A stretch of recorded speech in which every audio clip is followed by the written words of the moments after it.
Ounasvaaran luontopolkujen ja hiihtolatujen kupeessa oleva Lapin kuntoutus hakee lähihoitajia ja sairaanhoitajia eri pituisiin sijaisuuksiin, keikkatyöhön ja kesätöihin, veteraanien sekä kuntoutujien pariin. Lisää tästä työmahdollisuudesta kuulet tässä Lapin TE-livessä. Tervetuloa mukaan.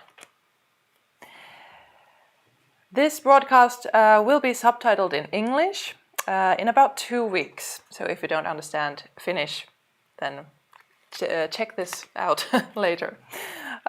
Käydään ihan alkuun katsomassa, millaista arki Lapin kuntoutuksessa on hoitajien näkökulmasta.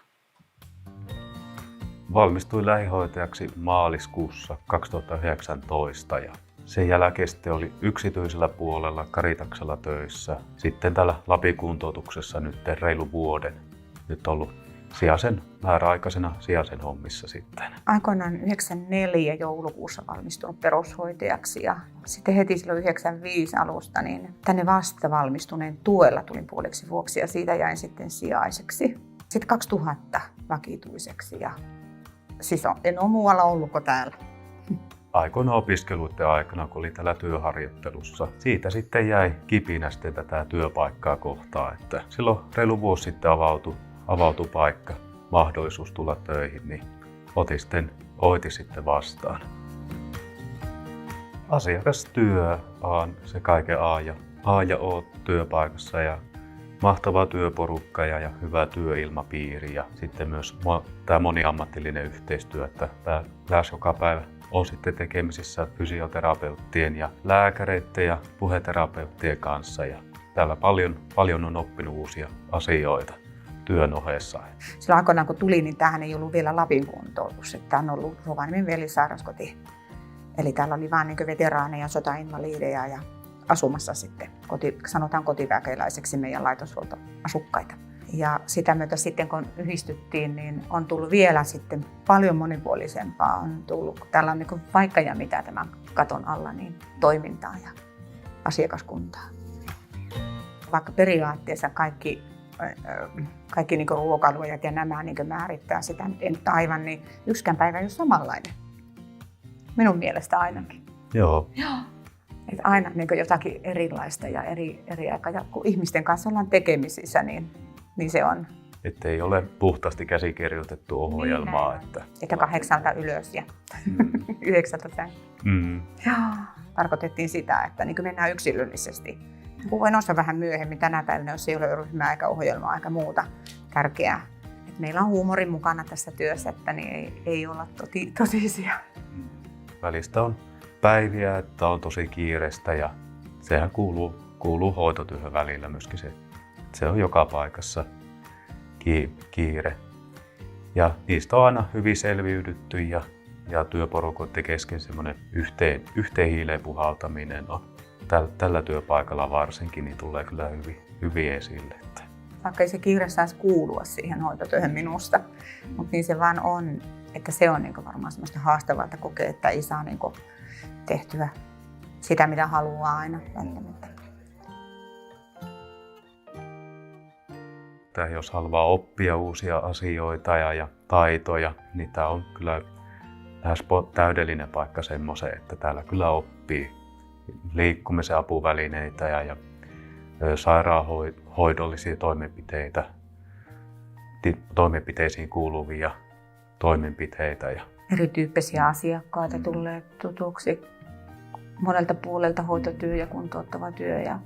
Kyllä täällä sijaiset ja keikkalaiset kaikki otetaan, voisiko sanoa avosyliin vastaan, että autetaan ja opastetaan, kun on uusi paikka entuesta ja ei vielä tiedä, että mitä täällä pitää tehdä, niin kyllä matala kynnys auttamiselle on. Tänne sopii uusi työntekijähenkilö, sellainen, joka on, niin tulee avoimin mielin ja vuorovaikutustaidot omaa, niin kyllä pärjää ja meillä autetaan hyvin matalalla kynnyksellä, voi kysyä ja pitääkin kysyä.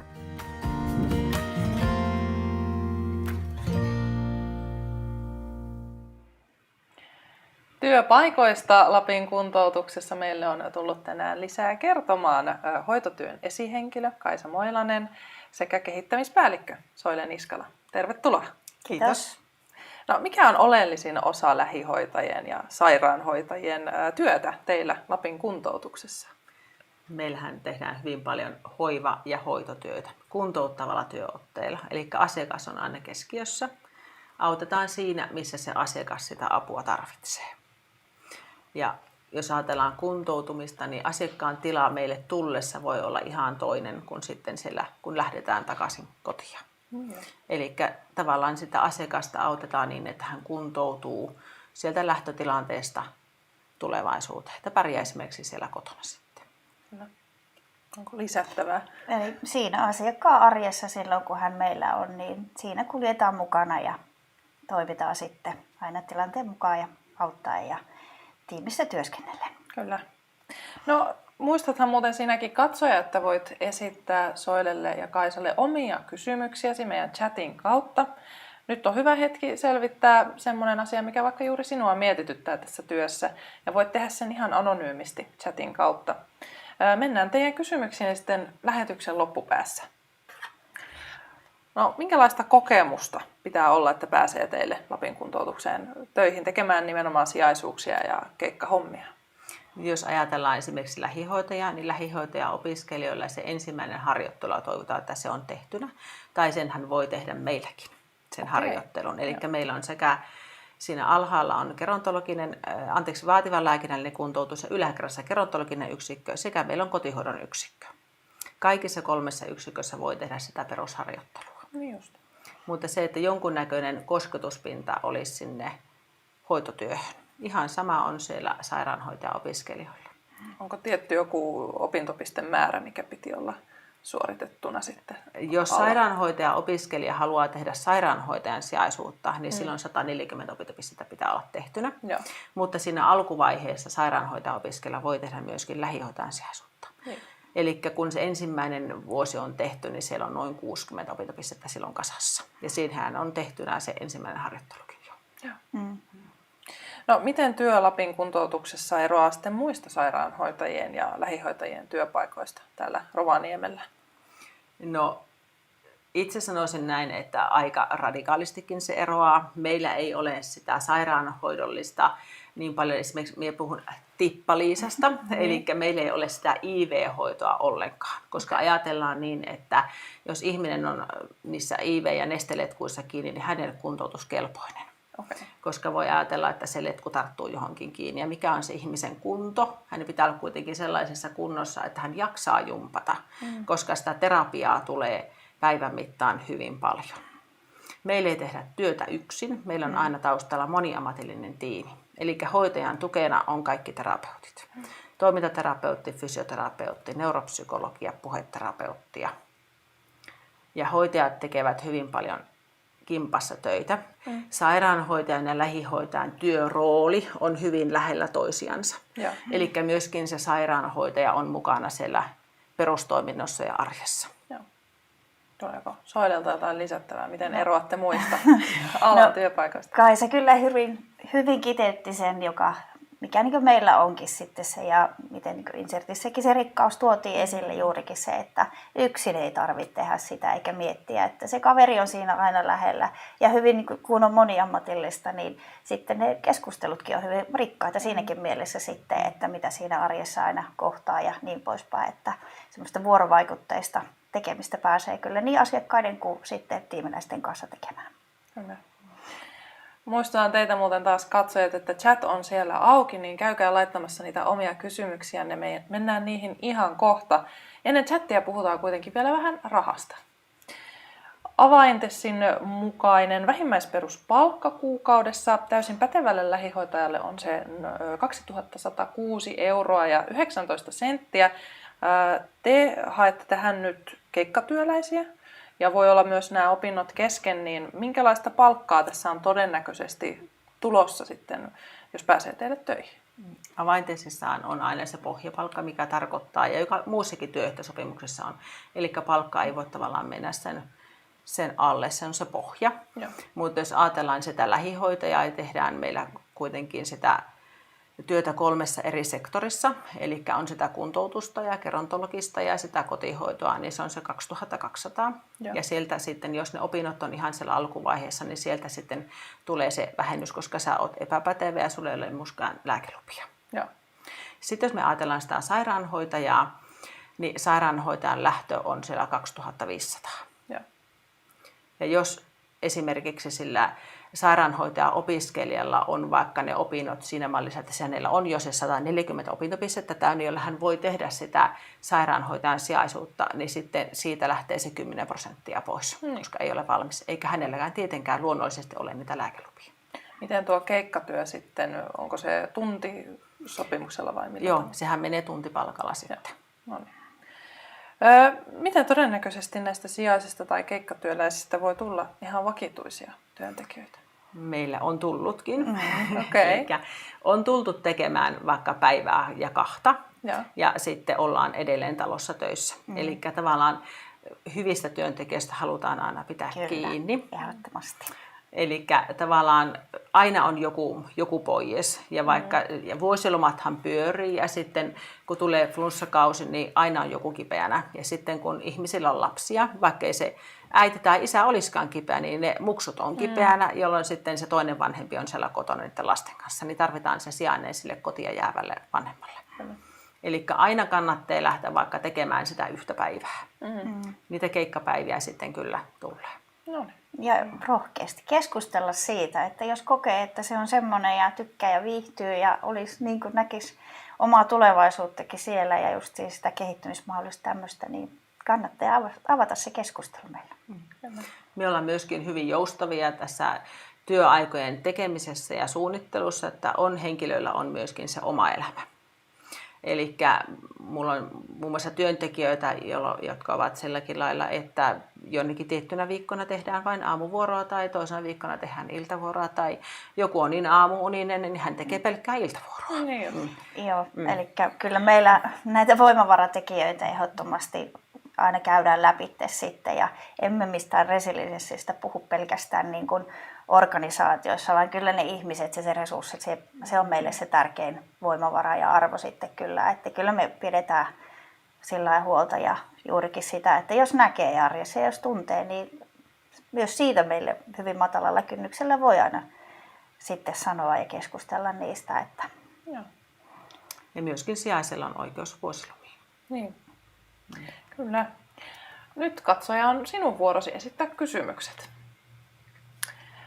Täällä on, ensinnäkin meillä on tullut muutama ennakkokysymys ja nämä olivat 2 kysymystä englanniksi siihen liittyen, että miten teille voi hakea töihin. Ja sitten oli venäjäksi vielä yksi kysymys siitä, että jos ei ole kielitaitoa, niin miten teillä voi tehdä töitä. Mitäs näille vastaamme? No jos sitä kielitaidosta sanotaan näin, että kulttuurisuus on rikkautta, mutta pitää pystyä artikuloimaan ja kirjoittamaan suomen kielellä. Joo, auttava pitää olla suomen kielitaito. Asiakaskunta on täysi-ikäistä. Sieltä 18 tällä hetkellä meidän asukkaita on reilu 100-vuotiaat, on niitä vanhempia. Niin jos ajatellaan sitä englannin, saksan tai venäjän kielen taitoa, niin sitä heiltä ei löydy. Eli pitää pystyä artikuloimaan, eli puhumaan suomen kielellä ja niin hyvin, että se toinen sieltä, eli perustaidot. Ja sitten jos ajatellaan kirjaamista, niin potilastietojärjestelmän juridinen asiakirja, niin sinne pitää pystyä kirjoittamaan suomeksi. Mutta se ulkomaalaistaustaisuus ei missään nimessä sulje pois sitä työntekijää, että meillä on tälläkin hetkellä ei-suomalaisia töissä. Mutta ainoastaan se, että se on niinku sekä työntekijä- että asiakasturvallisuusasia sitten, että se katsotaan, että se olisi auttava se suomen kieli. Että ei toki haluta sitäkään sitten, että se työntekijäkään joutuu sitten ikävän hankalaan tilanteeseen siitä, että sitä yhteistä kieltä ei siinä hädän hetkellä löydy. Mutta täydellistä suomen kielen taitoa ei tarvita, että mehän kyllä autetaan. Sitten tänne on tullut Iisalta kysymys, minkälaiset työvuorot ja voiko niihin vaikuttaa? Vähän tuosta puhuittekin. Mutta... Joo, työvuoroihin aina voi vaikuttaa. Eli mulla on tyyli sellainen, että me tehdään 3 viikon periodissa ja edeltävästi se työvuorolista on siellä työntekijöillä itsellä, että voivat laittaa sinne niitä toiveita.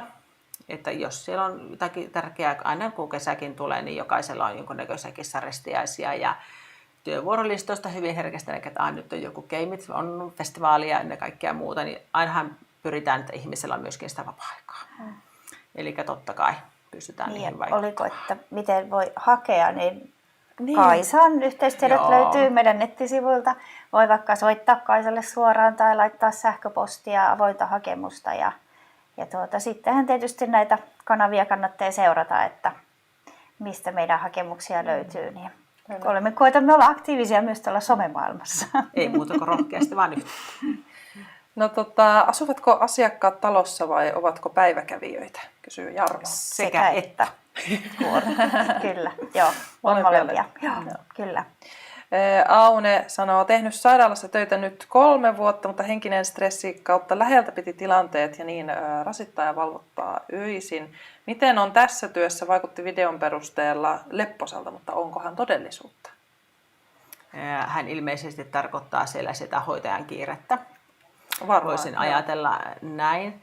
No kiirehän on joka paikassa, eihän semmoista päivää olekaan, että ei ole kiire, mutta sitä pitää suhteuttaa. Että itse katson sillä, että meitähän säätelee myöskin lainsäädäntö, minkälainen hoitajamitoitus meillä pitää olla. Eli sen mukaan vähän katsotaan sitä porukkaa sinne töihinkin sitten. Eli en muista, että olisi yksikään työntekijä sanonut meille, että hän yönsä valvoo sen takia, että joku homma jää tekemättä.